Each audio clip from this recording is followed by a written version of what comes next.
Trump has been wielding these tariffs like his freaking Claymore in Braveheart. It's definitely made the markets stupid volatile. One of the potential side effects of tariffs is that prices will change, not just the prices of your stocks, either way. And they've all been charging us. Correct. That's the whole purpose of what I think Trump's trying to do, right? Is because of the unfairness, is to just even it out.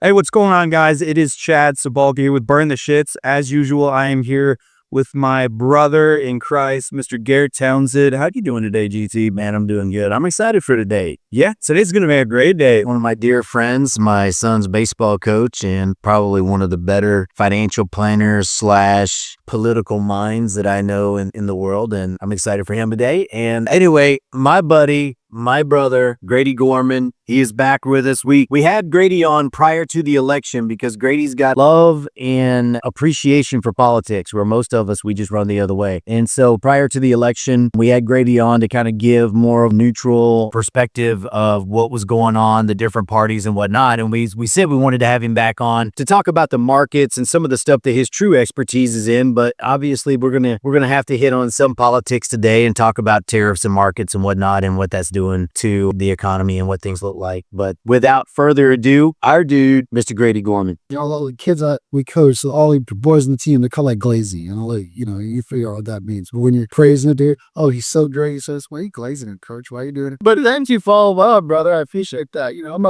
I'm okay on some of that stuff. Well, you know what, man? You're better than us. So we love having you on the show. And yeah, man, let's just dig into some stuff. Where do we want to start? Well, obviously, our podcast is definitely rooted in entrepreneurship, faith, motivation, all that sort of stuff, family. This is a little bit more, above the neck, more brain. We're still going to try to circle it back into how does this actually affect me, my life, my family, my finances. And this is stuff we should all know. Yep. But even being somebody who's in one of, if not the biggest industries in the United States, it's above my head a lot. So I'm really excited to really dig in, figure all this stuff out, not from a talking head on TV, but from somebody we know and look. So Trump has been wielding these tariffs like his freaking Claymore in Braveheart. It's definitely made the markets stupid volatile. From your perspective as a financial advisor and somebody who follows this way more than most, are the tariffs a good thing for America right now or a bad thing? Well, that is a good question. That does depend on your perspective and who you are. Where do you sit in this country? What are you trying to accomplish? So if you don't have any money in the market and you're just trying to get a job or you're trying to get back on your feet, it doesn't really matter, because one of the potential side effects of tariffs is that prices will change, not just the prices of your stocks, right, which cause volatility in your portfolio because the prices are volatile, meaning they go up and down. Volatility isn't just down, it's upward as well. But because a tariff is essentially just a tax, it's either a tax on something that you sell or a tax on something that you buy. Who charges the tax? Could be them, could be us, but it's really just a tax, right? It's an exchange tax. It could be either way. And they've all been charging us. Correct. That's the whole purpose of what I think Trump's trying to do, right? Is because of the unfairness, is to just even it out. So, but how that could affect your life is if they're charging us and then now we're charging them on top of them charging us. Who's going to pay that price? Is it going to be the corporations who are going to pay that tax? Are they going to raise their prices on their goods and services so that have the suit passed to us? And why does that affect volatility in the markets? Because, well, we're going to buy less because things are more expensive now, right? Then companies are going to have less profit. And so values of corporations are going to go down naturally, right? So there's fear in that. But if you're the guy who hasn't had money in the market and you've already experienced massive inflation over the last 4 or 5 years, yeah, hell, you care. Your McDonald's trip's already $30. Like, let's talk about that, because would you agree that if you took the population of America, I mean, there's only a small percentage of people that are actually in the market. Well, I think a lot of people are in it, but it's of the percentages of stocks that are owned, it's like something like crazy, like 20% own like 70% of the stock. I knew it was a small number. So let's talk about just the average American. I mean, I know for me, I am very, very light and have never never in my life at 51 years old been heavy into the market. I'd rather invest money in myself. I'd rather invest money in real estate. I'd rather put money in other places than play the market game. That's just been me. Maybe, life insurance stuff or whatnot,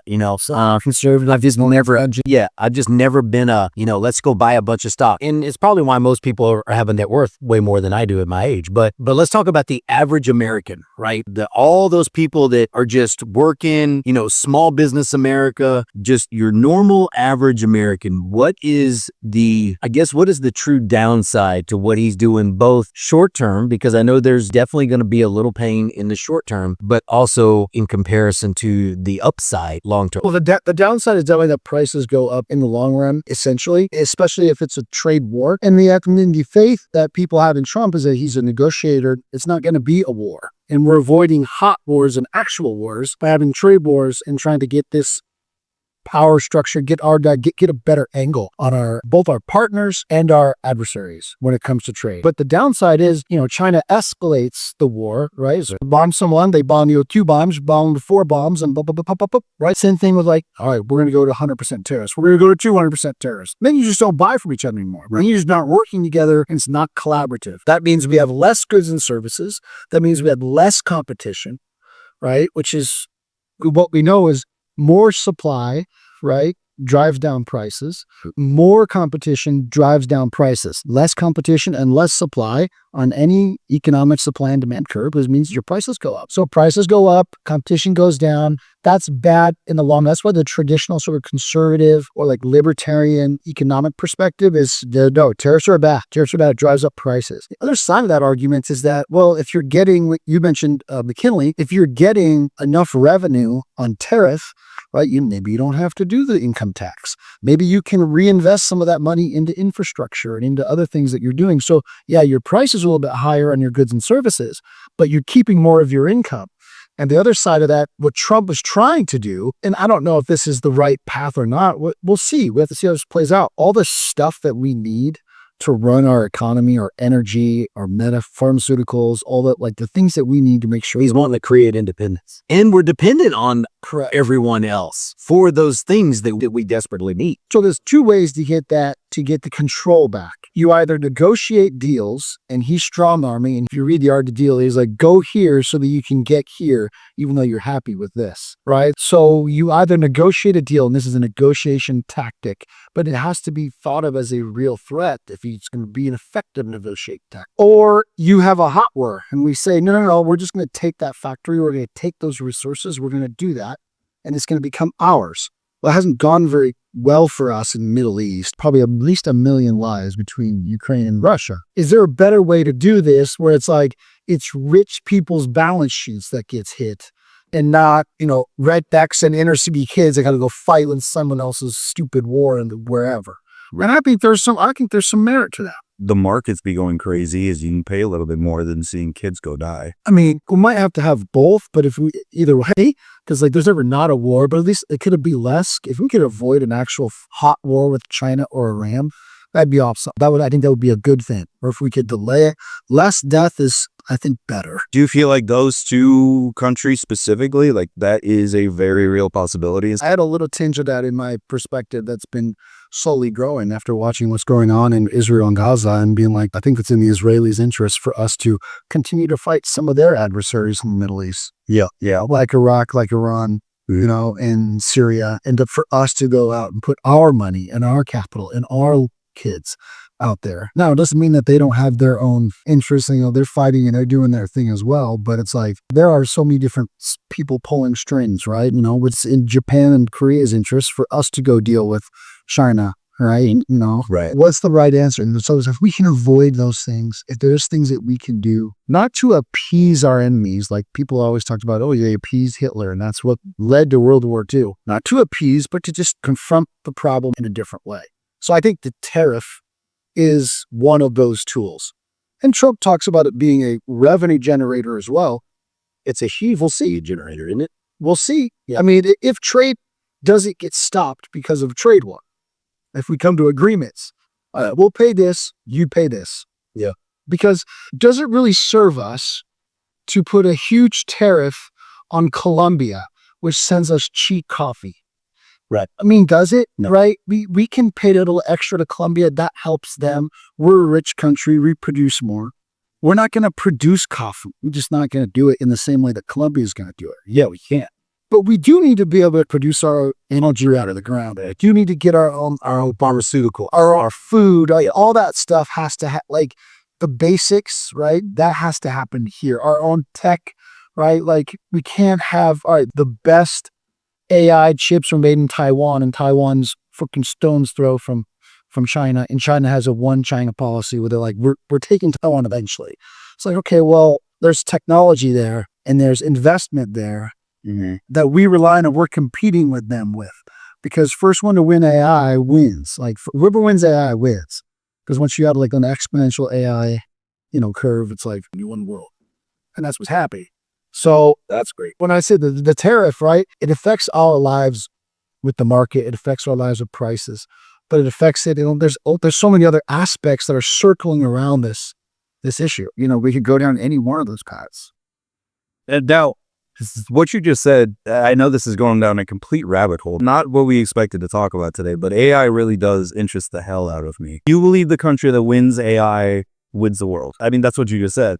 So in America, we have obviously the Alphabet company, Google. They're doing ridiculous things with quantum computing and all that sort of stuff. We have Apple. We have NVIDIA's doing huge investments here, but NVIDIA is over there. Now, they're not a Chinese company, but they're a stone's throw away from it. How confident are you that America can win that race? Is that the new space race, essentially? It's super hard to know that, right? Because so much of it is under wraps, right? And some of it is like open AI, right? Some of it is open. Some of it's like where there's new technologies that have been hidden as far as propulsion systems, as far as energy resources that we haven't even known about. Yeah. Right? That we had it for 50 years. And AI is an aspect of that because what AI will do once we figure it out. So I don't know what the correct term is, but like that critical mass where it's smarter than us and it's exponentially growing and replicating is the problems around energy, around food, like around consumption, around conflict, around economic scarcity, and all those things get solved. The short, simple versus like that aspect of it, right, is absolutely, it's hard to really grasp of where things could go. They were talking about this on Rogan just the other day with my favorite comedian, Tim Dillon. And if you don't know Tim Dillon, he was so funny. But they were talking about, imagine you gave a cell phone to someone in the 1400s. They'd be like, what the hell is this? Are you even human? Like, is this, yes, is you a sorcerer? Yeah. I know, like, what? Imagine you gave an airplane, right? They wouldn't know what to do if they walked into a nuclear reactor and they wouldn't know what buttons to push. Like, if you smell 1,000 years ago, they wouldn't understand comparison to the Wright brothers who had that kind of a silly airplane that they flew off a cliff and it worked. Yeah. 50 years later, we're dropping nukes out of them. On Japan, right? 75 years later, we're at the moon. So like once a breakthrough technology hits, there's just no way to know. And this is the first technology that is going to teach itself. That curve could be straight vertical where literally overnight, 1,000 years beyond what we expected. And we'll learn. Yeah, that's freaky. That scares me, actually. Well, you know what? In the same way that a caveman would be afraid to know that, hey, you don't have to make fires anymore. You don't have to go hunt anymore. Right. And what do you mean? What am I to do? Right. What am I to do with my life? You don't have to bang those rocks together anymore to make a fire. Don't worry about that. Here was a light. Yeah. It's like here's a torch, right? It's like, oh, let's make your life easier. So it's like it's scary at first when it's like, no, your life's going to completely change. But I suspect that it will, we'll be fine. All right, we're gonna circle back to tariffs and markets and all that. So a lot of people on the other side of the aisle from Trump are saying that he's no longer using these as really even economically, that he's just using them as political tools and weapons, and that it's not good for international relationships and it's corroding literally centuries worth of friendship that we have with other countries. Do you believe that is happening, or is it more a temporary inconvenience with a buddy, like an argument with a friend? It's a reset that you're going to get over. So I think it's a reset. Okay, so let's say 50 years ago or 75 years ago or 80 years ago, but for a friendship, we can't go back that far. I say 50, 75, 80 years because it's been a long time since the policies that we have, we've allowed this to kind of go on. Well, where did it come from? And from where, the way I see it, it's a post-World War II. That's 80 years ago. After World War II, we won the world, right? And so it's like, all right, it's okay that these other countries, we have a little bit of a trade deficit with them, right? That there's an imbalance because, we kind of run everything. We can kind of we beat everyone. We won. So if you now got in a fight, right? I won the fight and then you were right. You won the fight. Oh, no, it's great. You won the fight and I was your bitch for 20 years.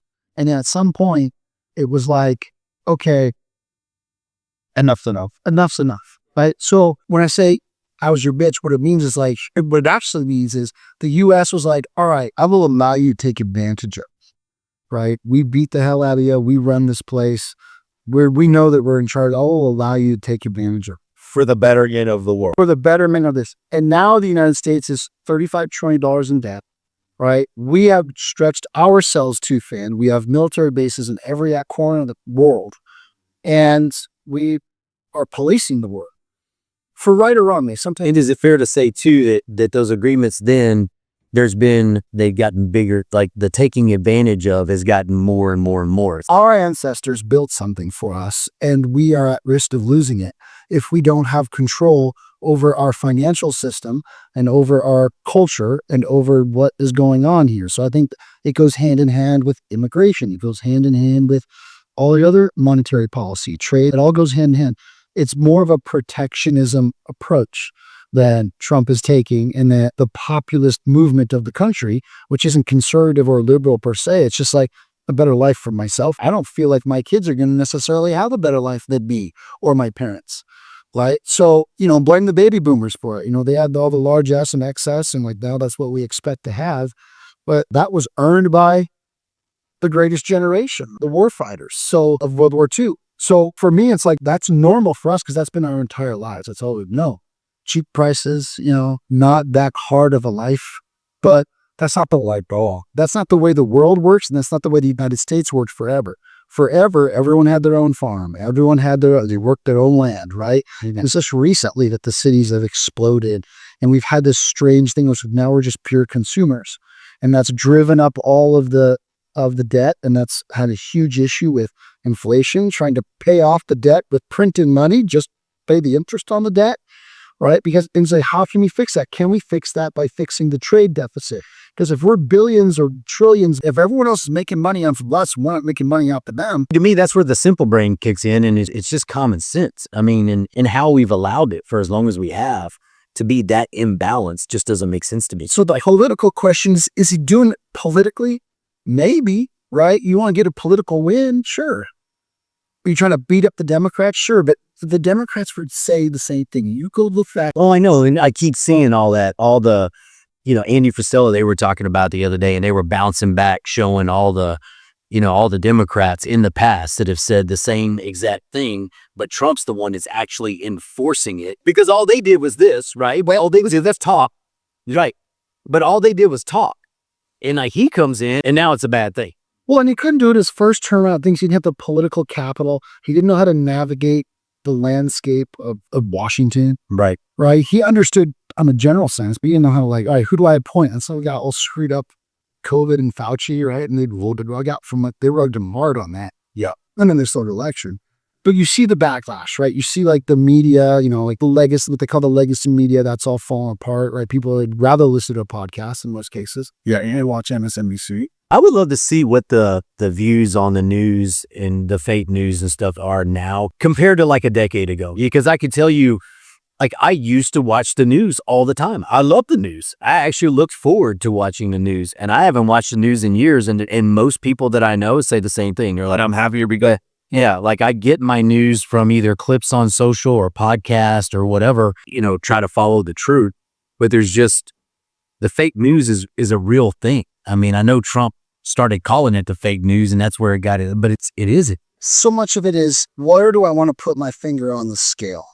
And that is, people are maybe back a long time ago, 30, 40, 50 years ago, you could do that and get away with it. But now with the advent of social media and so many different perspectives, right, it's much more difficult for them to get away with it, and they're desperate to not have that control over that, right? But look, you can't have a free society. You can't have free speech. You can't have a monopoly on perspectives. And they've done it for a long time, and they don't know how to deal with the fact that it has become an inevitable change. So to circle back to the tariff thing, I think the tariff thing is part of politically. It's both sides have played both sides, right? And the Democrats were right when they're saying it was wrong to have such an imbalanced trade deficit with China. And the Republicans are right now in that situation.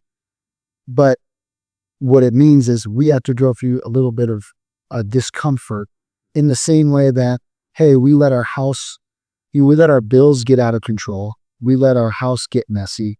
We let our relationships, someone's taking advantage of us, right? Yeah. It's going to be uncomfortable for a period of time until I get my cash flow, my balance sheet right, until I get my house cleaned out, until this relationship gets prepared and we have a relationship of respect and mutual, benefit. It's like, so that, how long does that take?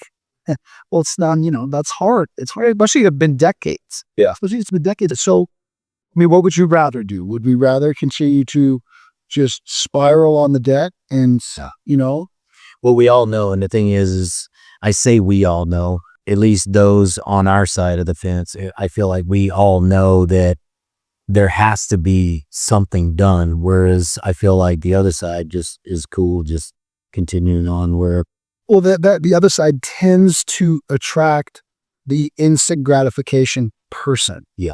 Right? So if you're saying, all right, what do I want? What's best for my country? Yeah, best for my country. What's best for our kids? What's best for the future of our country? I mean, let's face it, dude. I've got 30 more years, maybe 40 more years on this planet myself. Yeah. I don't even think about that. Like, it's crazy because when I think about, my decisions and whatever, I'm thinking about my kids. I'm thinking about my grandkids. I'm thinking about, what does this country look like 40 years from now? Well, all three of us are fathers. The instant that you have a child, your whole life perspective changes. Yeah. Like, that's nothing to do with you anymore. No. And it's the wildest feeling you can't explain to somebody who's never brought somebody into the world or watched somebody bring somebody into the world. My life is irrelevant. It's all about this kid. Right. In the aspect of you don't care about Lar. To his point, try the other generation or the other side of it that wants instant stuff. Maybe a lot of them are younger, right? There's definitely more liberals in college campuses than there are in C-suites. So if they're younger, are they having kids? Are they thinking in a generation down the line?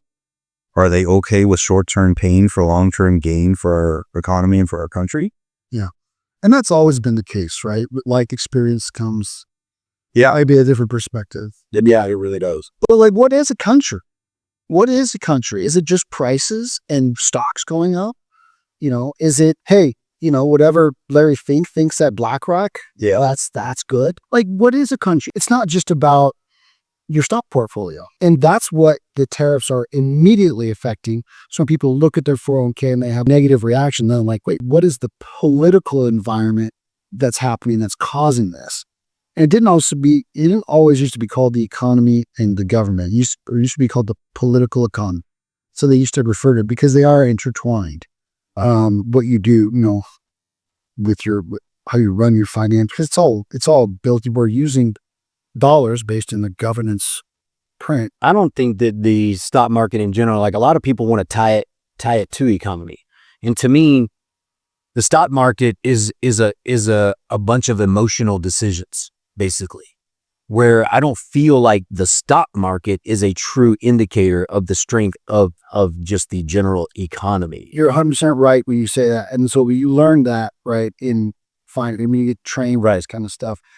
Yeah, there's very often that companies are extremely overpriced or extremely underpriced, which is why you'll see huge spikes up or down, and the evaluation of what the company is worth isn't just in its inventory or its IP or its, good or service. It's also in the future value of that company. Right. So that influences the price. It's also supply and demand. It's just the perception of, oh, Apple is this, so it's worth more because they think it's this. But you might not know that someone's creeping up behind that's about to take it out. You have no idea. But the economy itself, Do you have a strong middle class? Is your lower class still able to survive it, right? But not eat you up because they're that desperate and disparate, which is what happens in societies that get too heavy on top, right? Or that don't have a big middle class. And I think both conservative and liberal will agree with that, right? Just as as an academic study. So yeah, we need to have a strong, healthy economy. So in the same way that a liberal would say, I will pay more taxes if it means that the middle class and the lower class are in good shape, right? I would say, we don't need to have a booming market if it means that the economy at large, right? We need to have a steady, stable market if it means that the economy at large is good and that I'm staying there, I'm safe when I go outside. I don't have to worry about in Chicago, someone coming and putting a gun to my head and taking all my shit, in part because it's terrible moral values, but in part too because they don't have anything, right? They need something. So I'm laughing because I just saw on social, where you talking about somebody putting a gun to your head, where some dude, they showed a picture of him and dude, his face was mangled and he put a gun to the head of an MMA fighter in his car and he told him to get out of the car. And when the MMA fighter got out of the car, dude, he's heard whoop. He whirled that dude over so good. And they showed this fighter, I forget who it was, but he's a current UFC fighter. And dude, he worked that dude over, man. They showed his mug shots, just a bad, his face was so mangled, and I'm like, oh my God, what a bad decision for that guy. But I have a question about national debt. Okay. Because that has always confused me, because to be indebted to somebody, I believe that there has to be recourse for that debtor to come after the creditor, right? And so if America is in debt, but we're America, and we are the strong, how does that debt ever actually get collected? It's a great question. So And frankly, who are we indebted to? well, China, I know, is a big one, right? well, so other countries are so other countries, number one. Number two, ourselves. Okay. So who's buying treasuries? Who's buying notes? Treasury bonds. Who are buying those things? Our own banks, our own institutions, other countries. And they oftentimes do that so that, all right, I have more dollars and I can do more business in the exchange of dollars. It's all done electronically, but it's in the exchange of dollars. And if the United States is the dominant currency and the majority of the exchanges around the world are done in US dollars, right? And people are buying and selling US dollars, that's good for us. We're in control. And in exchange for that, we pay an interest rate on that, right? When interest rates were low, hey, use our money for all of your exchanges, we'll pay you a rate. 2% or 1% or whatever. You're getting, while you hold our money, you're getting returns.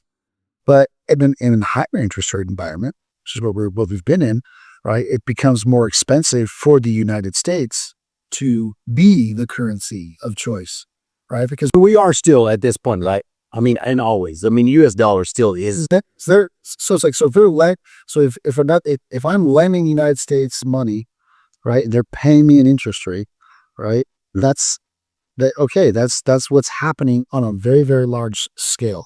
So what we'll talk about last time is, who do we owe it to and why does that matter? Well, if you can't trust that your government's going to pay you back, and it's not you, it's your 401k, who inside your 401k is Wells Fargo, and inside of Wells Fargo is all these things happening that is happening, but you don't know what's happening. You know they're doing business. What you care is Wells Fargo goes up, right, in your 401k, or Chase goes up in your 401k. That's a piece of stock that you owe. And when it doesn't go up, it goes down because their relationship with the U.S. government is not trustworthy. They can't trust that they're going to get, I lent the U.S. government $100, and the U.S. government was so bad with that money that they were only able to give me back $50 because they had so much debt that they couldn't pay me back, right? You didn't directly lend that money to the United States, to the U.S. Treasury. You didn't. But as a company that you invested in did, right? And that company went down in value because they didn't get their money back because the U.S. can only pay 50, 60, 70 cents on the dollar. And he says, well, we can't have that. We have to keep our interest payments. We have to promise our payments. We have to pay our Social Security. We have to pay our military. We have to do all this stuff. So, all right, well, the only thing we can do is print more money so that we don't let all of our guarantees down to all of our debtors that we owe. There's a recourse. There's a recourse regardless. One way or the other, there's a recourse. So if they don't pay back the debt to you, which really is to you, right? Because you're the body owner, right? All the way up. You'll have a weaker country. The credit rating will go down, right? You won't do more business with the U.S. government in the future. All right, the U.S. government. It's no different than just this mob boss versus that mob boss, right? Who's protecting you? Who's doing what? And they're robbing Peter to pay Paul on this issue of that. So that's kind of how I like to think about it, right? You're saying, okay, and then how do we fix that problem if the U.S. can't pay back its debt to whoever? So we're saying, how do we fix the debt problem? Yeah, Because that's going to be a segue into something else I do want to talk about that we didn't even address earlier, that I want to get into when it's talking about debt. But keep going. So how do you fix that problem? How do you fix it in your own household? In your own household, your temporary fixes, let me go take out a personal loan for another 50 grand or 100 grand. And I'll pay off that credit card. That loan's only 12% interest rate. This credit card is 29% interest rate. I'm good for now, right? That's what the U.S. has been doing, right? But they've been But what's the smart way to do that if we're going to use it as like dummy it down to a household? You reduce your spending. Right. Or you make more money. And we start cutting costs, and you start looking at your family budget, right? And you start going, oh, well, we don't need that. And why are we paying for this? And oh my gosh, we don't need that many TV subscriptions. And you start doing that, which segue, we didn't even think about it. I want to talk about Doge a little bit. And I want to talk about what they're doing, why so many left haters out there literally have turned on Musk, turned on that they think. I want to understand how cutting wasteful spending and corruption in our government, and when I say ours, I mean our government, whether you're right, left, or whatever, because we all pay taxes, and those taxes support the government, right? How is this all bad in some eyes, and in the eyes like mine, I'm like, hell yeah, let's go. Let's cut all that wasteful crap that we don't need in our family budget, and at least start trying to manage our finances, right? Well, I think it's twofold. If I have a really good idea and you have a really good idea and then you implement it, you get all the credit, I might be allowed to throw a fit about that, right? Because he's doing the right thing and he's doing good. And so he is their political opponent by just the way it fell together. Yeah. And they're not going to get the credit for it. They need to get credit for something. They have to keep people voting for them, right? Right. They got to keep that machine going, the donations going, Yep. right? Who's getting skimmed off the top? I mean, where's the grift? Like, who is making money off of us spending poorly?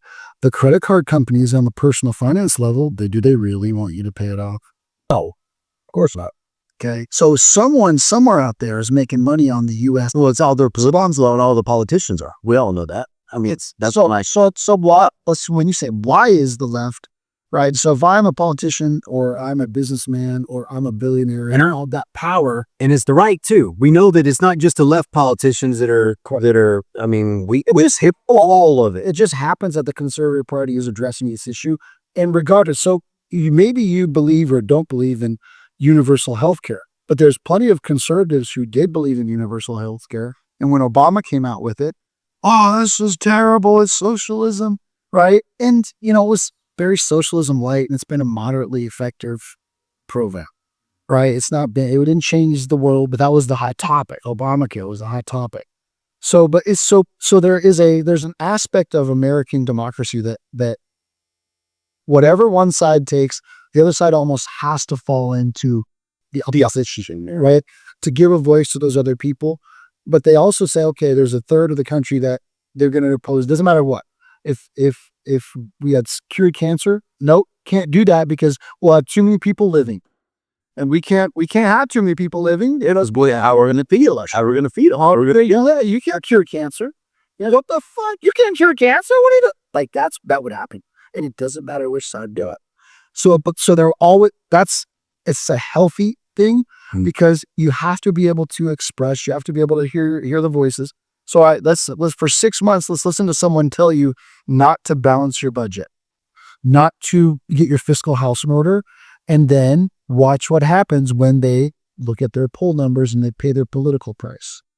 What they're trying to get away with is hoping that the short-term pain associated with tightening your belt and not eating sugar and carbs and getting healthy and lowering all that stuff, they're hoping that the short-term pain will gain them votes because that's how painful it is. And I read a quote this morning. It was driving in here. It's easier to find someone who would die rather than be patient in the pain and persist in the pain that they'd rather die. Right. So it's like, it is politics. It is a political move. So if you see someone screaming and yelling at someone's doing, it seems like kind of the right thing to do. Wait, what benefits could we lose? Well, we could have a Social Security problem where maybe we don't get Social Security or we don't get it to the same degree that our parents did. That could be a voting issue for me and you. Right? So someone's going to try to take advantage of that who wants power. There could be, hey, maybe we should tighten the belt on Medicare a little bit. Why are we paying $80,000 for that one procedure and wait a minute, 60% of it is commissions is like profit to the doctors and to the salespeople of that one thing like that I don't know, whatever they see, all these different medical salespeople that are all making $1 million. I mean, that was $50,000 coming out. And how much, right? And how much was it versus how much was the doc? Now, we have to pay for the doctor's expertise. We get that's why we have health insurance. We have to pay for the profession. They have to be incentivized to make money. But also, when we have, as a government, right, we're running debt, we have to tighten the belt somewhere. Oh, wait, maybe it's not Medicare. Okay, well, we're not going to cut Social Security and Medicare. Fine. Okay, can we cut aid to Israel and cut aid to Egypt and cut aid to... Oh, no, we can't do that. Okay, what can we do? What can we do? Like, where was anyone willing to tighten the belt? Right? Okay, well, can we get more control over the tax system? What can we reduce taxes? Oh, you just want to help out billionaires. It's like, all right, but what? All right, we'll just keep doing what we're doing. Mm-hmm. You know what I'm saying? So, like, all the feedback, all the noise, like everyone getting pissed, it's usually a political thing. So the good thing about our system, and like, even though it's constantly under attack from the media, from the social media companies, from the government, is that we can still relatively speak freely and we can talk through it. And we have to be able to talk through it. That's the number one priority of this country. You got to be able to talk through it. And I have to be able to have a terrible idea and 2-3 years later say that was a terrible idea and it proved so. Right. But I have to be able to talk through my thought. The way people arrive at conclusions isn't that they arrive at a conclusion and they say, this is who we are in the planet flat. Well, G, I'll ask you a question. If 3 years ago, Elon Musk would have gone buddy up with well, I'm not buying him Sleepy Joe, but yes, yeah. If he would have done the exact same thing he's doing right now under a different administration, and a one that you openly oppose, government way, would you have the same reaction today? Yeah, that this is a good thing. I want this to happen. 100%. Yeah, because it's that easy for me. Like if it was the Biden administration and you had Elon Musk saying, we just found $140 million over the last decade of people getting Social Security that are 100 and something years old that aren't even alive anymore. How would anybody with any sense go, that's a bad thing? You see what I'm saying? So for me, I mean, honestly, sort of got it. Like, I could care less. I would have been like, yay for Biden. Wow, they're actually doing something. Right? Like, it would have been cool to me. I'd have been like, hell yeah, let's buy more Teslas. We're sure being authentic. Not all of them are. We're not always authentic. Do they trust him? So I think that's what I've heard from people who I know who are left-leaning. Well, is the billionaire guy the right guy to do this? Is he getting some sort of benefit from this? Okay, well, let's look at the non-benefit. What has his stock done since he's done this? So listen, we agree. I just heard but that's what I would argue was like hundreds of billions of dollars. It rates over the coals more than in Teslas. I mean, so I look at that and go, okay, so you think this guy's benefiting somehow from this? He's literally in one of his companies has lost hundreds of billions of dollars in value since he took on this role. So what? So we agree, right? Yeah. But what they would say is, well, there's an angle that we don't see, right? He lost billions of dollars on the acquisition of Twitter, but he gained an influential platform to get the things that he wants done, and maybe save this company or save this thing for himself. So there's how many different dimensions to the chessboard are there? So you're right. Immediately, yeah, he lost some money, but he's never going to have a problem with money, right? So it's with values. I think the question is what the liberal was saying is that, okay, we didn't like these other things about what Musk did. We did like these other things. And he's partnered with someone that we don't trust. What else? You know what I'm saying? They can't help it. Once you're, and this is conservatives too, once your identity is fully integrated with your political perspective, it's really hard when you have cognitive dissonance to try to get out of that, where it's like, oh, now I'm being confronted with the fact that Joe Biden did something I really wanted to happen, and I'm conservative. Or now I'm confronted with the fact that all these liberals who didn't have their entire identity, like a Tulsi Gabbard or like your RFK, their entire identity wasn't wrapped up in the Democratic Party. We said, well, we just want to do what's best for the country. And we think it's more likely that Donald Trump was a Democrat. His entire identity wasn't wrapped up in that, right? But the people who are like super tribal, which that's just people in general.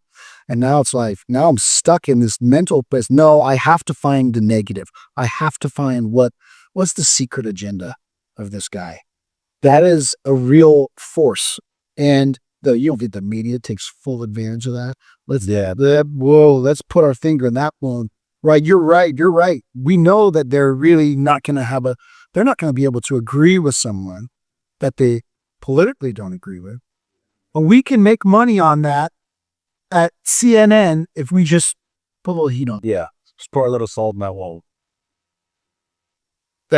So everything you're saying is right. So when you ask, why are these people doing this? Yeah. Why are they acting like that? So it's not even really common sense. It's just the other side. I mean, they're opposing it just to oppose it. And then you guys are unique in the world.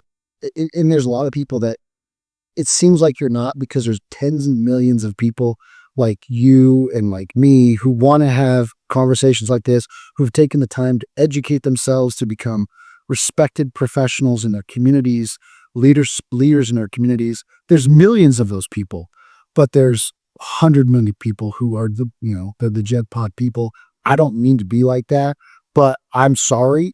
We're not discriminatory enough against those people who are not meeting the standards that we would expect you to be. There's standards. There's standards for making a baseball team and getting your playing time. There's standards for being hired. Why would I hire a graduating school? Standards for everything. Yeah, things like. And so because of the political system is as close to a democracy as it's ever been. It used to be it's a republic. It's a constitutional republic. But because all of those people have their vote weighs the same amount as yours and mine, right? The people say, well, the people who in power say, I don't care I'm not fighting for your vote or your vote or your vote. I know I'm not going to get it. I'm fighting for the guy who has short-term pain, and I'm going to get that guy. Right? Yeah. That's why I think a lot of that is. That's why I'm an advocate. That's why if you'd ever run for office. Here's why I thought that we talked about you running his spot. We talked about it, but here's one of the reasons why it would be very difficult, because this sentence right here, I'm going to say it, right? And it might disqualify me from ever running for office, but it's the truth, because I tell the truth. I have to tell the truth. I think that we should limit the vote. I think you should be 25 to vote. Yeah. Not 18. I think you should be we should at least consider, but definitely should be at least 25. Now, does that limit the rights of people under 25? Yes, it does. That did you that's about. I think you should have to take a test. I think there should be there should be some sort of a government political test where you have to have at least just enough basic knowledge to be able to earn a voting card and be able to vote. So the problem is that we have a constitution that is not going to happen. It's not a problem that we have, but the Constitution says we have a right to vote. And so the same way that we say the Constitution, If you're a citizen, you have a right to vote. How many non-citizens somehow or another end up? oh, that's another conversation. Yeah, exactly. But the problem with the Constitution is you have a right to vote. It's not a problem, but it is. The problem with the Constitution that all these people, God, these people, they can just say whatever the hell they want. Yeah, we can. It's the First Amendment. The problem with the Constitution, we have a right to bear arms. We have a right to guns. But you still have some regulation there. So you still have some aspect of like, if you want a gun, like people think it's like so easy to get a gun, right? As a gun owner, you know that there's a process. It is a process. Unless you're a criminal. Yeah. Criminals can get their hands on guns easy. I mean, I literally just saw a sign somewhere here in Parker, and it blew my mind. It said, "We pay cash for guns." Cash for guns. Pawn shops, all pawn shops do. Yeah, that shouldn't blow your mind if every pawn shop in America does that. But as a gun seller, a pawn shop, as you're selling a gun, I would imagine just like Cabela's and everything else, they have to do background. So 5% have to do background. Yeah. So to have a federal firearms license, you have to do that. Yeah. So as a legal citizen, yes, we have to go through the things to get, our firearms. That's why we can go down that rabbit hole. That's not what the buddy is. I mean, you're talking about a guy with 2 safes full of weapons, right? But the wider point is how aggressively do you limit your rights in order to have better results from your government? It doesn't even necessarily work. How many people do you piss off, right? But it's like, okay, if the government says, if we look at electoral politics, you have this group of people that are going to vote this way, and this group of people that are, and you have this little overlap in your Venn diagram. Yeah, the people that are sway the way, and those people are typically the least educated, the most emotional, the most confused about what the hell's going on. There's a subsection of them who are unbiased and who are really like, yeah, I'm going to vote based upon my research and based upon like what I think is best for the country. But the larger subsection in that Venn diagram of the overlap is people that don't know what the hell's going on. And that's what you focus on if you're trying to win an election. You guys keep talking. I just want to make sure everything's all right. Yeah, because that would suck. Was mine? Yeah. You're so good. This is good. How do we segue from this into talking a little bit about what you do? And because I want to talk about life insurance, home ownership, and the home ownership side from a, being smart. Well, that's the protection policy. Yeah. How do you protect yourself from the things that are happening? Sorry, Chad, I even cut you off. We're about to ask another question. But oh yeah. So I really quick question, because we this is great because this is what we're supposed to do. The last time we had him on, I feel like this thing can go on for 3 hours. So we easily gotta, try to narrow it down a little bit now, but go ahead. But so you mentioned increasing voting age to 25. I feel like the main argument against that is going to be military age, right? So somebody can fight for their country, but they can't vote.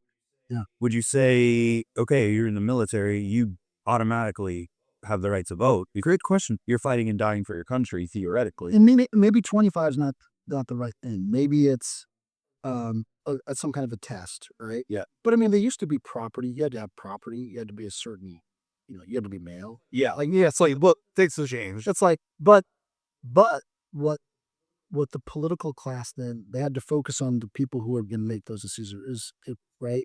It's good that there's been more enfranchisement in general, but it's also in other ways, it means that the people that we want to have a louder voice their vote doesn't, I use the word weight. It doesn't weigh as much. What ends up happening is the people with all the monies, their vote weighs more because they put their finger on the scale. They put their dollars on the scale. Right. I think that's what the liberal press concerned about with Musk. Even though they loved him when he was on their side, they loved Trump when he was on their side. Yeah. Right. But we're concerned about that with George Soros. We're concerned about that with, like the Hollywood lobby or the there's some of the sides where there's big money that we don't like. Yeah. And I feel like the saddest part of all of it to me is just the idea that somebody can truly look at their decisions based on what they believe in their heart is the best thing for this country.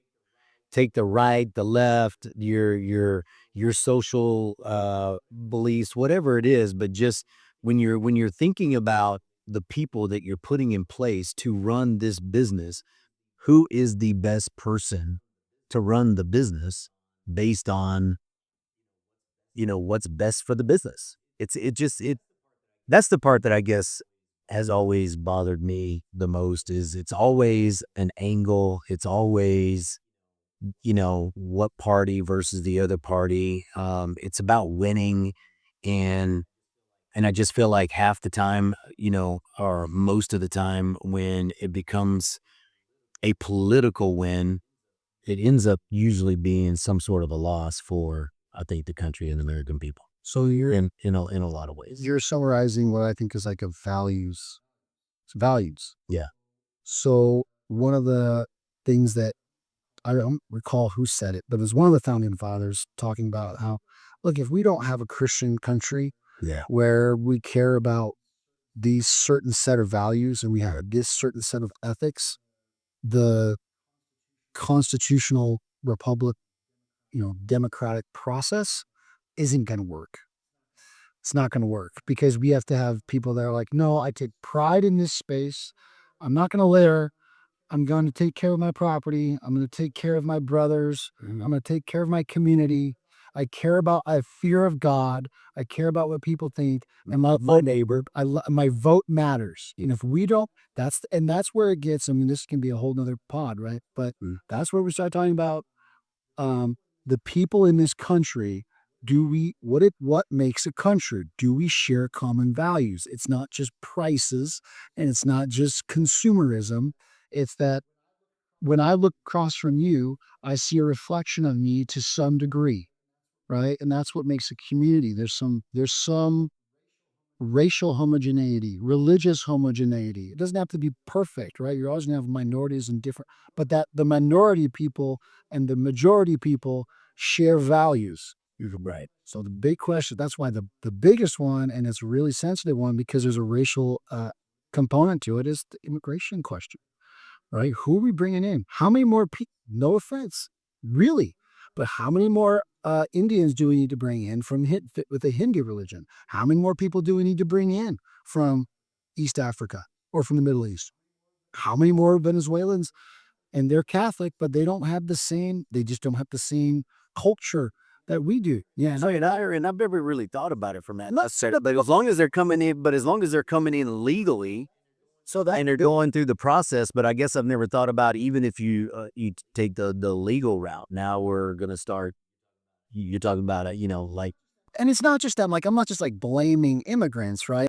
We have our own responsibility it's on us too, right? There's plenty of native people here. When I say native, I mean native born, of all different races, Right. that could be doing better. But we're adding fuel to that fire when we're bringing people in that don't share our values, when we're having a values crisis. Yeah. Right. When was like, all right, we're trying to figure out this internet thing that just showed up 20 something years ago. God, and it seems like all we do is watch porn as a country on it. It's like, well, something's wrong here. And then, and by the way, let's just bring a bunch of people in from all over the place on top of that. And then let's have a terrible financial situation. And then it's also, let's fight some wars.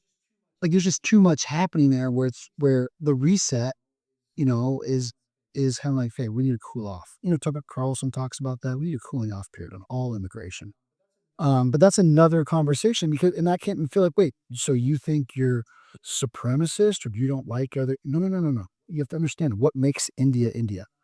It's not the entirety of the British colonization that happened in the 1800s. What makes China China?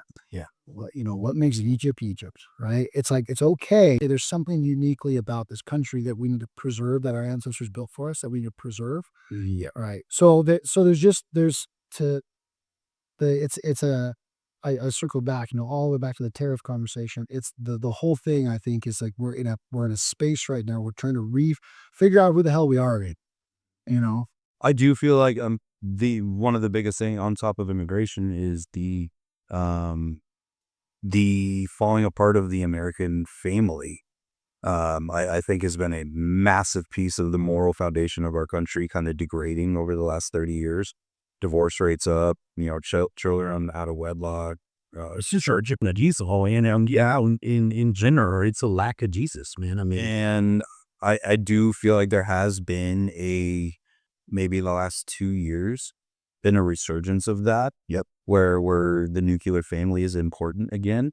That going to church is important again. we just we feel like there's a major movement going on, and maybe it's just because of how involved we are. Yeah, it might, but it seems like there is a major movement in the direction of Jesus Christ again, which is, I think, kind of cool. But I agree. I think it's scored there on the value thing. I think it's one of the big question. But to go back to what he said, America was built on Christian values. Yeah. And I think it would be really hard for people of non-religion, of other religions to look at what the Christian values really are and disagree with them. Right. Love thy neighbor as thyself. Yeah. Don't steal, don't kill, don't lie. Right. Honor your father and mother. Like, those are all things that I feel like universally can be agreed upon are, hey, that's actually a good thing. Yeah. I mean, I can't steal. Is that so? And I don't even know where I was going with it, right? Except for to the point where I do feel like that is making a comeback. The reality of it is that not everybody feels that way, and that we're gonna have. And that's where I go, why? But you have people that why? Well, because it's human nature, right? Christianity explains it itself. This is your nature, right? You're born with sin, right? So if you believe in Christianity, yeah, you want to. I want that. I'll do whatever it takes to get it, right? So that's our nature. And now you spent so much time doing the work to make sure that, all right, I don't engage and indulge in those things. Right. And you've seen the results of your life be better.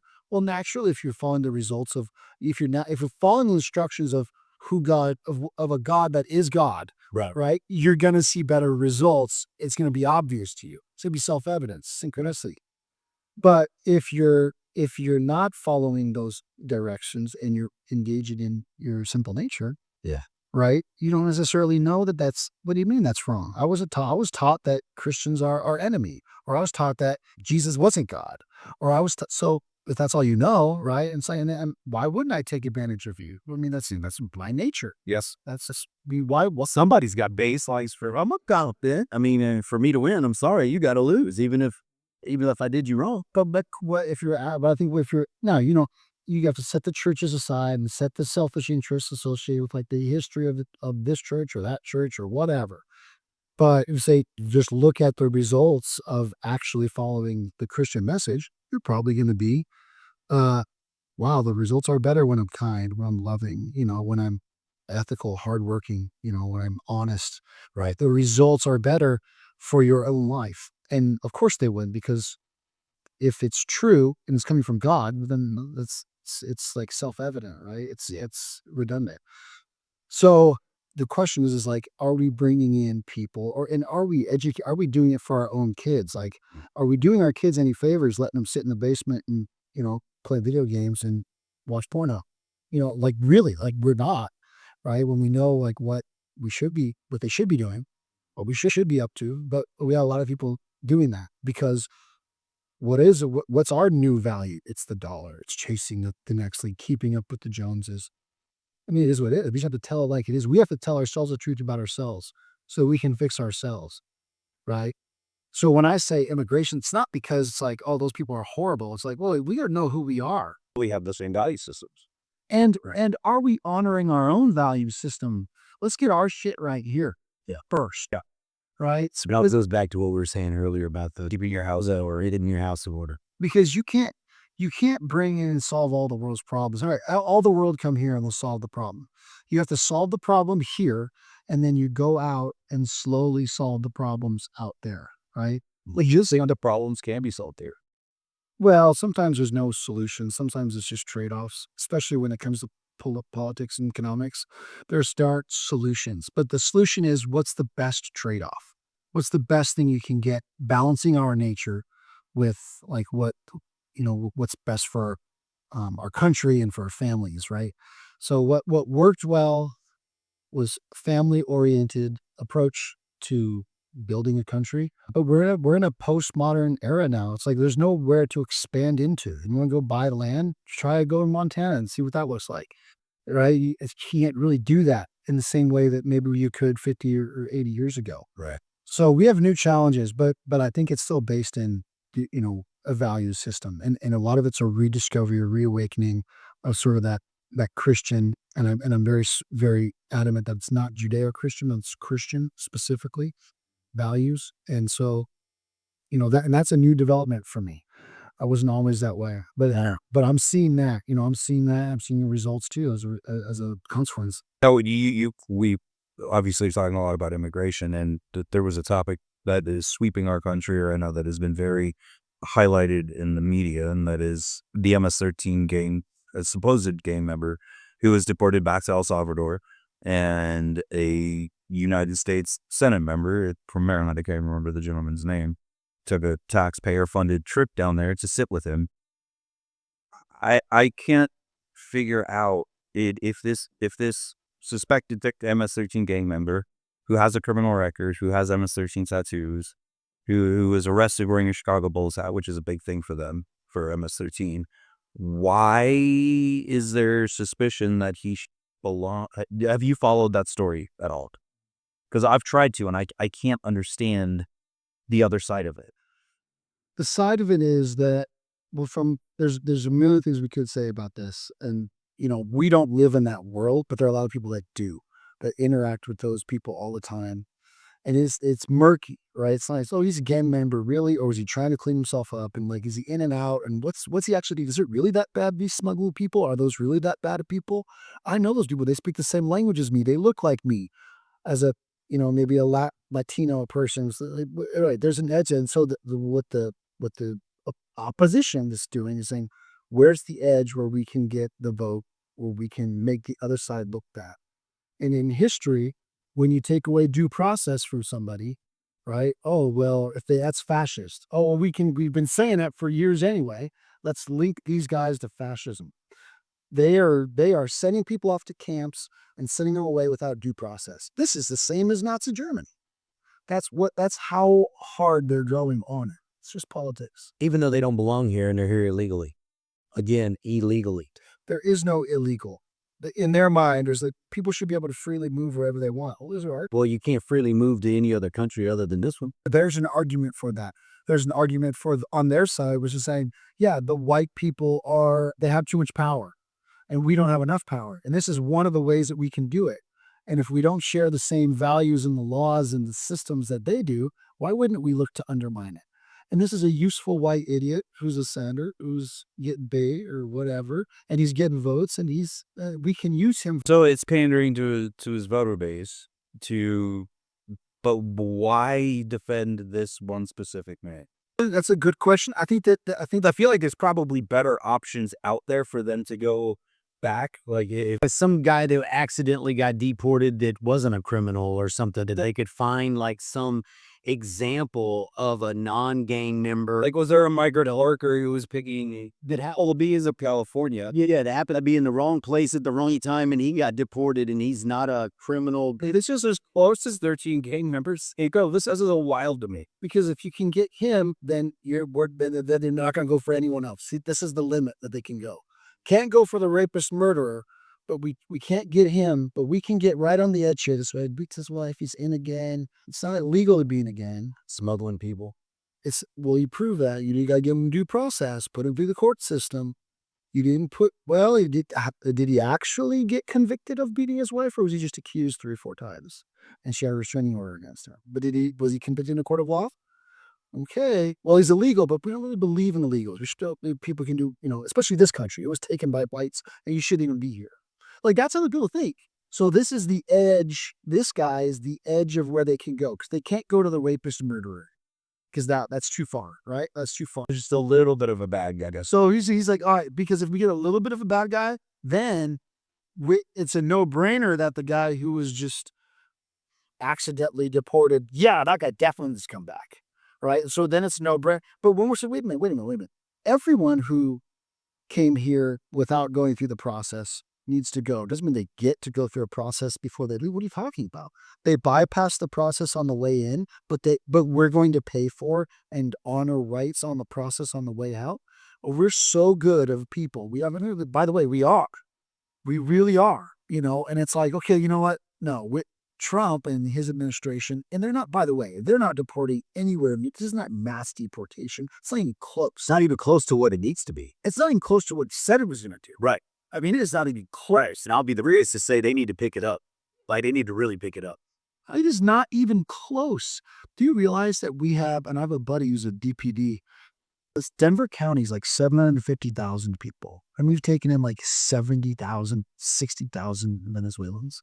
So like 10% bump in people that have no skills, no connections, family connections, business connections, very minimal cultural ties. And it's just boom, right? That we've done that. Why did we do that? I know why we did it. They want to replace the current population with the new population of voters. I'm not going to get. It's just they want it to be the end of sort of the Christian nationalist dynamic that's been for so long. That's made this country the dominant country on the plate. And if you say the word Christian nationalist, right, just because it doesn't mean you want a Christian, a theocratic government. That's not what that means. People hear that, and it literally is a light switch in their brain. Right-wing extremists, right? When no, it's like, no, I'm just a nationalist. Like, I believe in the United States should have its own borders and its own culture, its own country. Just like every other country.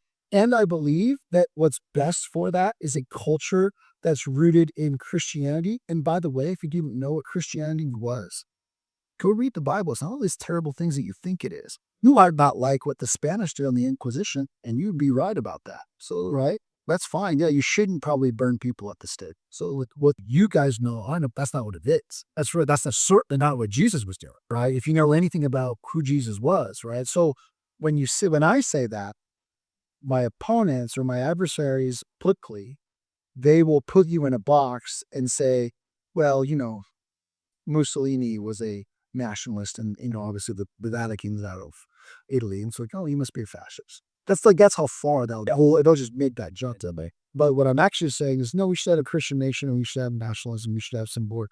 Doesn't mean we need to have like fanaticism and like we need to go invade other countries like that. We've been talking for half this podcast about how we shouldn't be doing that, how we should avoid doing physical wars, how we should avoid infringing on the rights of people. But your political opponents are going to look for opportunities. And so in this case, a guy that broke laws, he broke one law. All you do is break one law, and that's come here illegally and not go through the process. You are eligible for deportation. All the other stuff, forget about all this shit you did. Yeah, forget about it. Throw it out the window. You're here illegally, we can deport you. Well, you can't deport him to this prison. Well, that's where they're putting him in El Salvador, and that's where he's from. We talked a little bit about immigration then as well. We were talking about is some illegal immigration almost necessary, because there are a lot of jobs that migrant workers will work. I mentioned earlier, picking almonds in California, or being a bricklayer, or stuff that a lot of Americans believe are jobs that are beneath them. Right. And frankly, which is pretty damn sad. Which is pretty damn sad, but also Americans are freaking lazy and they're not going to go do that job. You believe that there is an okay amount of illegal immigration for people who are here working their bleeping asses off in the hot California sun while we're sitting in a 65-degree air conditioned, So how is talking about it? On that, for the most part, there is a program for people to come from Mexico and do that. And most of the people that are working in the fields in the Southwest or in the Midwest are on that program. It's with most people don't even know that program exists. That's most people are there. They come, they go back, they send money back. Everyone knows it's good. There's relationship, right? Mexicans are, when I look at the Mexican people, it's like kind of like our brothers. So good people, they're family people. They 9 times out of 10 are going to do the right thing. eat family style. Yeah, I love that about. Yeah, dude. I mean, but I also believe they do it. You do it the right way. You do it through the right channels in the right way. So it's done right. I do illegal things and you guys do illegal things all the time. Okay, trust me. Like, well, you. Definitely not going to admit to it on this podcast. So like, they're like all the time. It's like, oh, dude, I'm at a red light. There's nobody around. It's 2 a.m. I've had no alcohol. I'm gonna go ahead and just go through this, right? It's like, if I get pulled over, like, cops just being, he's just trying to make a point, right? But it's like, we do illegal things from time to time. Right. How egregious is it? Well, this guy's been deported. We have to deport him. Why are you here illegally? Well, I just wanted to come up to, I was in Mexico and I got a girlfriend Las Cruces and I want to come up and see her. All right, well, you got to go home or whatever. Sorry. And that's different.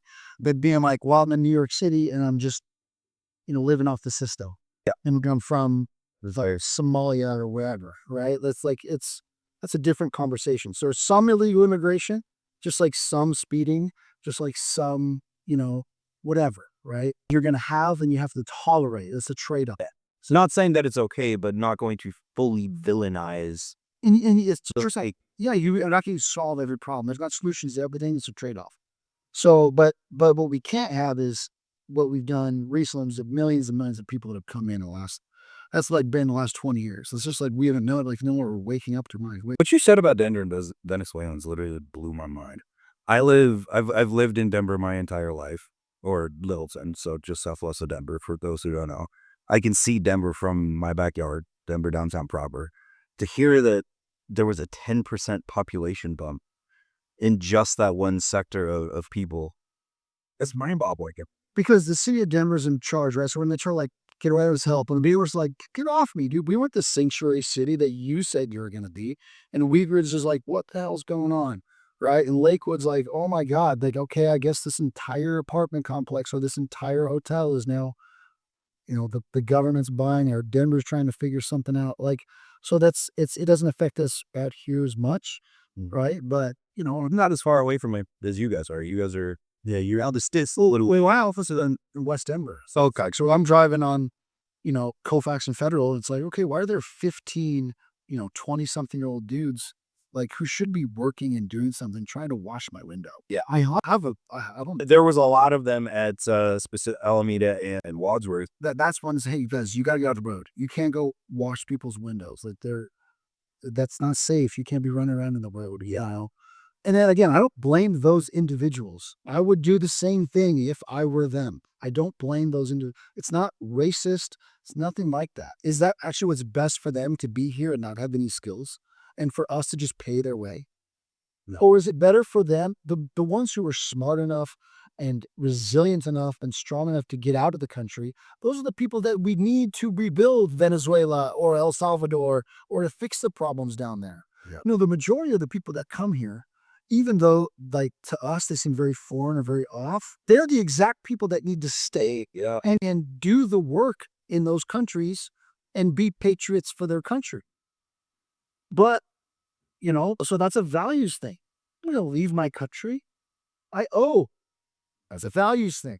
I owe you and I owe you. We talked about this. We all owe each other. And and not everyone shares those values. What are some steps that folks can take to protect themselves, so to insulate themselves a little bit from this? And what should the baseline middle class, middle-aged American either be doing or have or be looking into in the current world? Yeah, you're a late bloomer. You're 30 years old. You're finally starting to make some money and make a headway, and you start thinking, I've got a couple of kids. We've got a 2-income household. Now, we just bought our first house. I need to start thinking about future. I need to start thinking about, what does my life look like when I'm... So my general rule of thumb, when I'm talking to anybody, if they're younger, right, you need to be saving at least 20% of your gross income. If you're making a $120,000 household, that's basically impossible, right? You probably have to be, if it's dual income, you're probably closer to 200,000, right? So if 200,000, the gross number on that is a $40,000 per year save. That's still hard. That's still hard because you got taxes on that 200, right? And you got kids and shit that you're doing. Your goal is to save 40, and then you got 110. That means you're spending each month. Your spend is right? And depend if you're not too much mortgage, right? That people get away with that. But most people are spending 10. So, but that's the goal, right? Most people are spending at least 10 every month, right? Who have a family and who do insure. Yeah. You're actually talking about first-time home buyer, young 30s. Okay, they got a 3-bedroom townhouse in Arvada for 600. Oh, 500. They could do that for mid-4s. Now, maybe we're looking to push interest rates down. So maybe those days are ahead of us. I hope. But we have to have some recovery here. But for the individual, you have to look at a saving rate more than what you look at is volatility in the market, because volatility is going to happen. It's like, oh, this market has been terrible. Well, we have a really nice bounce back for last week. Really nice bounce back. I'm not down 40% in my stock portfolio. I'm only down like 15%. But what has done well in the meantime, right? I went and put extra, That's more where I want to go is, okay, you say this is the percentage you need to save. where does it go? Where does it go? The point is that like, this is one moment, right? We had COVID. That was a huge moment. We had our generation alone has been through, 2008, Howard, which 9/11, like the .com, The dot-com boo, or yep. always gets installment. This is one moment, and it hasn't even been that bad. There's a big pullback, a nice recovery. It might not be a recovery. It might be a series of recoveries until we get to equilibrium, and then we come back. But the point, if you're saving, you're buying all the way down. So the term is called dollar cost averaging, right? You're buying all the way down, and you're buying all the way up, and you're buying all the way down, and you're buying all the way up. And your focus is not, it is what do I buy? That's what I'm for. Your time horizon is this. Here's how much you can save. Here's what your risk tolerance. Here's you can tolerate for risk. So of the amount that you're able to save, maybe you can't save 20%, maybe you can only save 10. Okay, some of it goes to your 401k, and then boom, the 401k is allocated this way. Keep in mind, this is your tax situation with the 401k. So we need to have a tax diversification too. So you're also over here. So maybe there's a Roth, maybe there's an insurance component to it. Maybe there's private equity, maybe there's real estate, maybe there's your own business, right? Maybe there's precious metals, maybe there's whatever, maybe there's derivatives, right? So we diversify in all these different ways. And then of the 10, 50, 20, 30% that you can save, we decide in which avenues it should go. But your job as the family, it's like, all right, we need to make sure that our cash flow is accounted for. All right. My first dollars go toward what? Where should it go and why? Right. And I believe I was taught this. Your first dollars should go towards protection. What should you protect? What could I lose? Right? You pay insurance on your house, you pay insurance on your car. Your first dollars goes there, but they should go more toward the liability aspect, because the house isn't, maybe it's $1 million house. That's a lot of money, but it's cheap to protect that. It's really expensive to cover if your teenage daughter drives drunk and kills 4 people. What's the liability on that?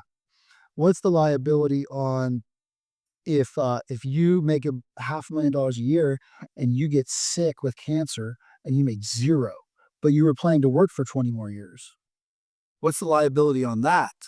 Or you're a dual income household that afforded the 800, and all of a sudden somebody gets sick and dies a year later. So there's income insurance, which is both disability insurance and life insurance. Right. It's really income insurance, right? So what are you paying your mortgage with? Well, I'm paying it with my income. Right. Okay. What if you die? Yep. And who's relying upon that? Yep. Right. All right. Do you have a plan for that? Well, I have enough saved up. Should be fine.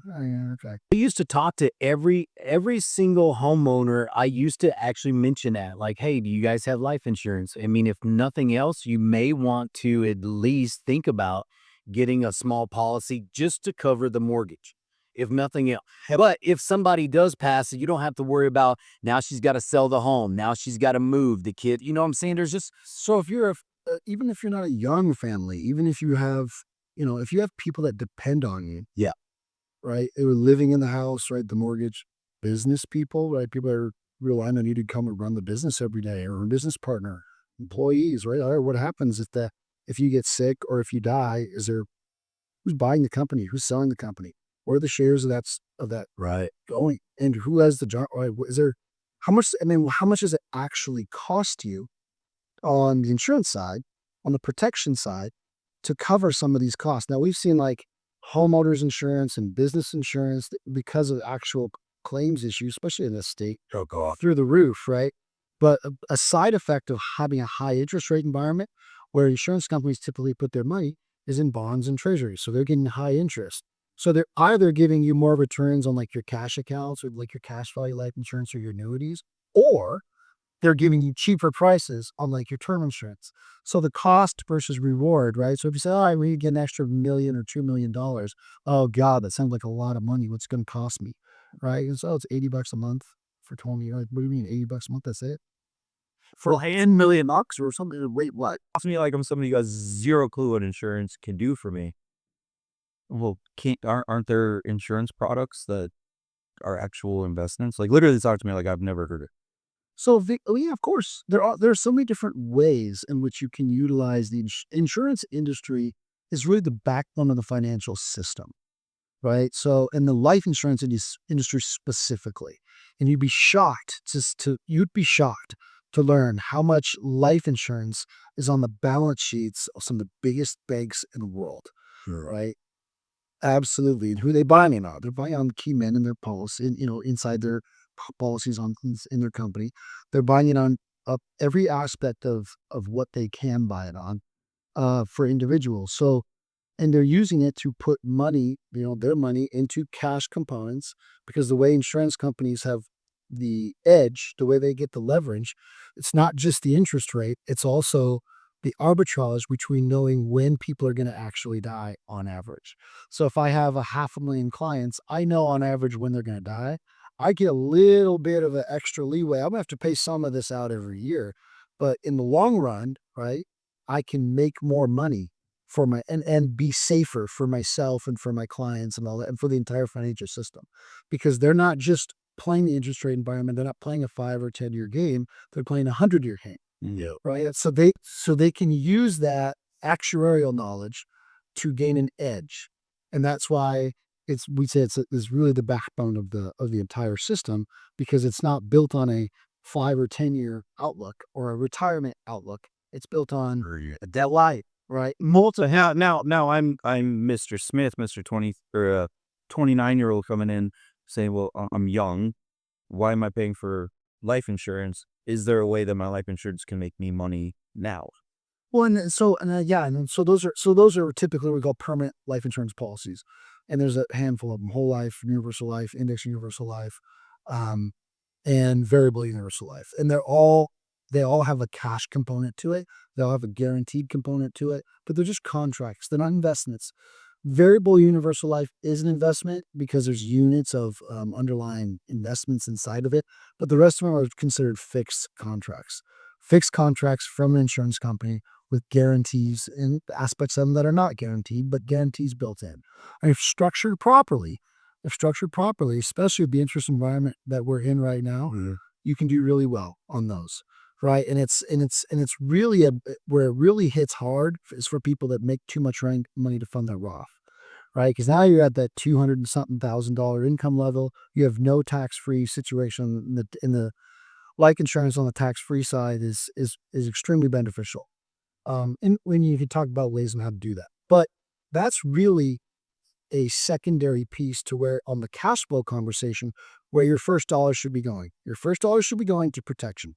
Yep. Protect everything, protect your income, protect your assets, protect all those in health insurance, disability insurance, long-term care insurance if necessary, trusts, wills, power of attorney, living will, all that stuff, right? That's your protection. Then you go into your savings, right? Then you go into your savings, make sure that that's squared away. And then You're saying minimum 20%. If I do well, I'm not. yeah, I mean, if you're making good money, you should be wait. Or if you're making $500,000 plus, you should be saving 35%, 40%. Why not?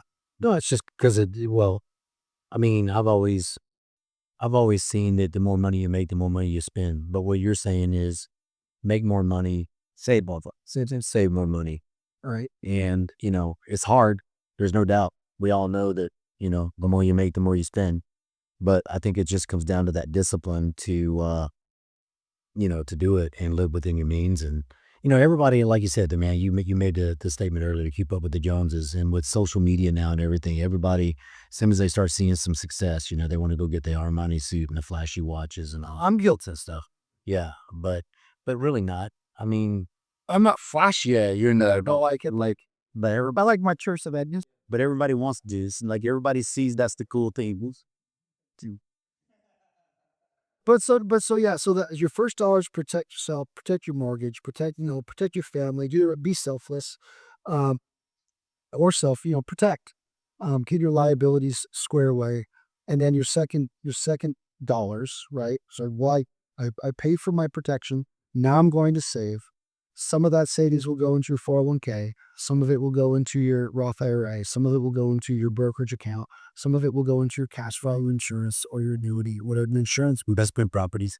Investment properties, crypto, whatever. So some of it will be into crypto. Some of it will be into real estate or other alternative assets. Some of it will fine.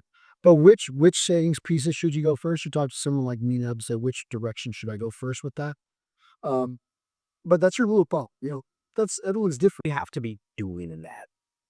And I have clients. Deep of the opinion that it doesn't matter necessarily what you're investing in.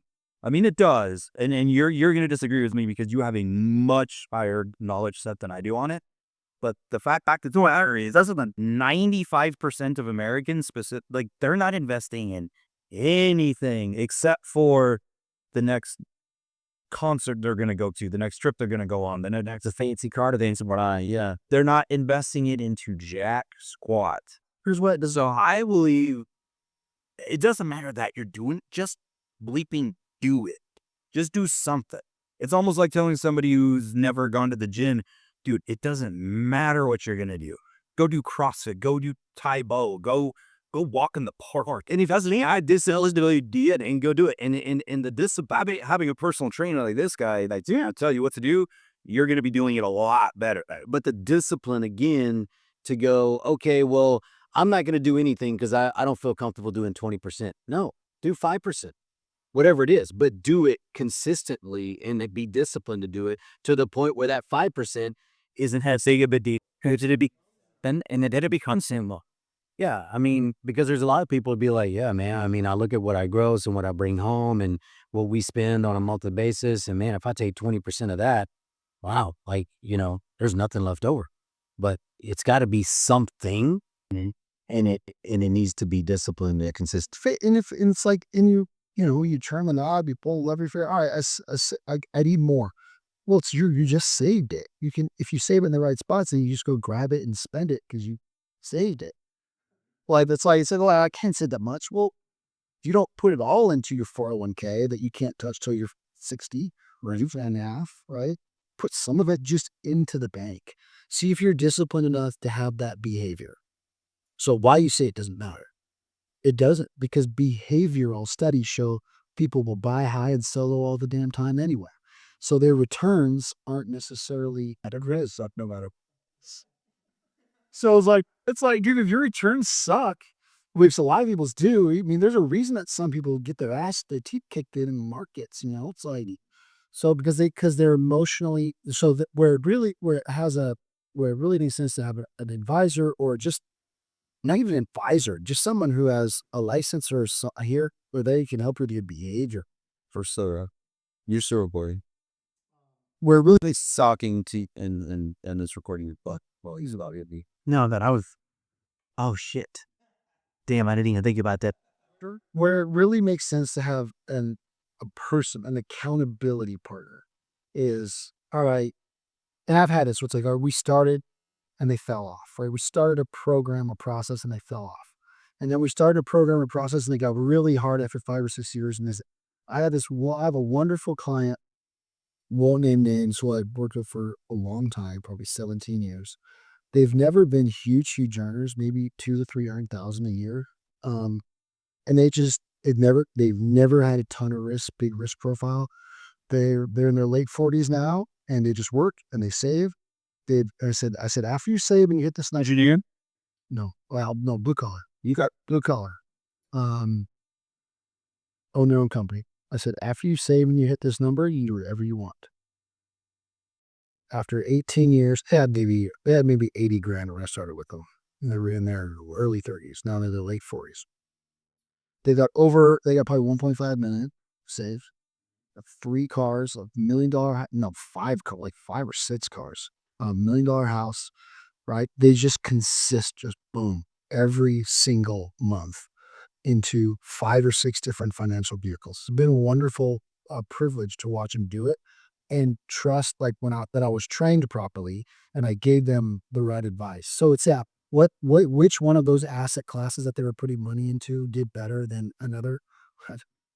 I couldn't tell you. I'd have to we go back and do work on it. And like I'm like, hey, you're doing well. They're going to have $3 to $5 million depending upon how the assets do by the time they retire. If they want House will be paid off, all the cars will be paid off, and they will be sitting on a beach or next to a campfire or in a high-rise hotel where the hell they want to be on retirement, and they're not going to be stressed out. they didn't spend too much, or blue collar, a guy worked his ass off, worked, in all fairness. No, he can't replace the work. It's the one thing you can't replace. Everybody wants to, but that's the one thing that will never charge you. It's the one thing you can't get around is the work itself. So yeah, so that's where I'd start. I mean, obviously I'm a big advocate for insurance and protecting yourself. The way I look at the life insurance aspect of it is same way I look at whatever the cost to replace this house, that's how much you should do with your income as well, your income insurance. So I'm 30s, so I need to get a $20 million life insurance policy. Well, it depends how much you're making. So if you're going to work for another 20, let's say you work for another 20 years, and you make $200,000 a year, and that's probably quite a bit on the low end, right?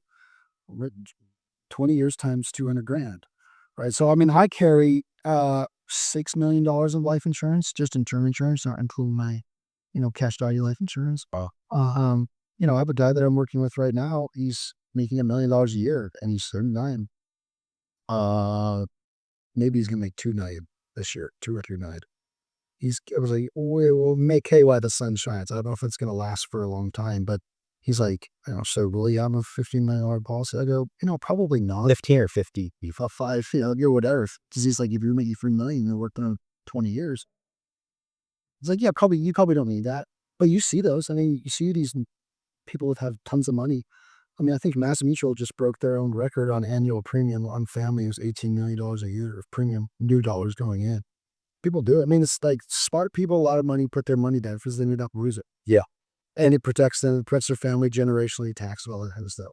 Yeah. For the normal person like us, who's just they're out there working, they're making their good 6-figure healthy income, do what's called the human life value calculation. Yeah, count your debts. Yes, can you want to pay for college? You want to pay off all your stuff? Yes. But also, like, how much does it really cost you to make sure that your family has $250,000 of cash flow come in every year? Because for me, that cost me $194 a month to guarantee $6 million shows up. $6 million shows up after so cheap because I was young and healthy when I got it in my late 20s or the 30s. But $6 million pops into my trust. My trust says, boom, here's how it should be invested. From that trust, 5% or so off of $6 million will come out. $300,000 a year. That goes to my ex-wife. This goes to my mom. This goes to my kids. And the $6 million just sits there like a block of ice, just dripping off $300,000. And maybe it's managed really well and it grows well, right? And that's all term life. But it's like, there's different ways, and that's an abundance mindset. I'm looking to get to 10 million of coverage. Like that's where I would love to be that guy. And I love the guys that I talk to that make way more than I'd make, and they're like, oh, I don't read that. That's fine.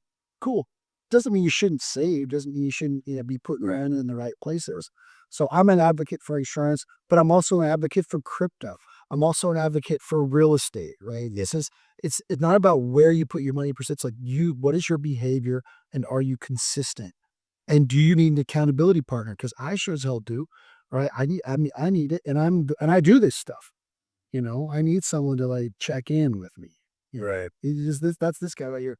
Just checking in. How you doing? Do you make your calls? You do anything you're supposed to be doing? He says, "See, the GP is the Canada." Yes, he really is.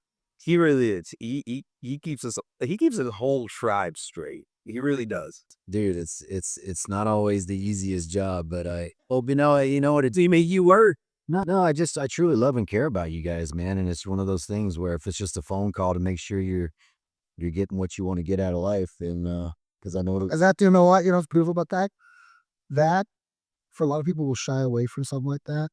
your return on investment, that cost you what? Nothing. And what's your return on that? Relationship wise? Yeah, I love everything, man. I mean, But that's amazing. yeah. And for me, it's just what it returns in here for me. So, yeah. So those types of things, like that's a behavior, it's a habit that I admire. I've looked up from him. I've learned that from him. Amen. 100%. But when it comes to political stuff and the financial stuff, so where this I think can overlap well, if you're taking care of business and you're doing your saving, even when things are getting really hard, if you're doing the behavior stuff well, you might guess right on this asset or this investment. You might guess wrong. Now, I certainly guessed wrong on several, and I learned those lessons. But if your behavior is consistent, tariff, war, taxes, inflation, interest rates, all that stuff is secondary to what, you could, the 6 inches in front of your face that you can control. Right. And a big part of that is, am I going to work every day? Am my relationship's good? Am I telling the truth? Am I saving the money? Am I making sure that my kids, Being a present good father. yeah, everyone that's relying on me they don't ever have to worry about if that bill's going to get paid or if that it's going to get done. I was just talking to Owen about that last night, and we're talking about his grades slipping. I said, I should never have to worry about that. That's part of becoming a man and coming your responsibility. Yeah. Are you ever worried about if Dad's going to be able to get you to practice? Are you ever worried about if the water's going to be running at home? Yeah. Because I have to worry about But you're going to be able to eat. Yeah. Like, we worry about those things. All you have to worry about is turning in your assignment. It's your damn hurt. Well, hey, man, this has been fun. I hope y'all save it. This was a great episode. We're definitely gonna have to chop this one up. Yeah, that's gonna get chopped up into a bunch of little small episodes. But man, this is great, dude. I appreciate you. I know you're heading to Huntington Beach tonight. My son left this morning. The life of this 13-year-old national baseball team, man. My son's missing school to go to Huntington Beach on a Thursday. My son to try to be here this year. As great as this kid, blessed he is. I hope he does. You never really, I think it just becomes kind of normal for these kids. I don't think they really understand that, man, I'm 13. I get to cut out of school every other week early and go some other state and play baseball for 3 days. And Normally beautiful places. and just, yeah, hang out with my friends and my coaches. And anyway, but thank you, man. I mean, I just want to take the opportunity to say thank you for what you do for these kids. Cause that's you got your plate full, man. You're helping people build wealth, and you're educating us on politics, and at the same time, you're definitely a leader and a good mentor for these young men, and I appreciate it more. I'm here for it, baby. Yeah, I don't get enough of that. Okay, so if the homies aren't getting, because I don't have. If I'm being honest, right? It's like you too. You don't get enough. You don't get enough of it. Our roles of who we are and what we've done with our lives is we're expected to provide and succeed and do all those things, right? We're expected to solve all of our problems and everyone else's problems. I love those type of people. I love those type of men, especially being around them. So yeah, hey, you got chaos right there, right? That's going to be managed right now. Yeah. By GT. He's going to manage his chaos and manage your chaos, and everything's going to be great by the end of it, right? So, I don't get enough recognition for that, and I know that. I don't need it, but it feels good. You don't get enough, right? Because our wives and our children, our ex-wives and our, they expect it. Our business partners, they expect it from you, which is fine, right? But that's okay. But I appreciate the advice. Dude, I'll blaze you. I'll blaze you anytime, and I'll blaze you anytime, bro. Freaky jerk. Oh man, but hey, good luck this weekend. I know you'll do great. I know the boys they'll work really hard for you, and yeah, man, we'll make this a regular thing. Have you on next time. Maybe we'll just talk more into some of the investment stuff, like one life insurance policy versus the other one. The pros, the cons, whatnot. But today was fun, man. I always love throwing a little political piece in there, and the politics, the morals, the religion, investments. Like this is the stuff that men relish talking about. Real men. Then This is very important. And this was the purpose. Like, let's do with this. It was this right here. So anyway, we love you guys. Like, share your comments with us. We'd love it. Please subscribe to the show. And Branching up on 2,000, get us there. yeah, 2,000, right? That'd be awesome, man. Hey, listen, share it.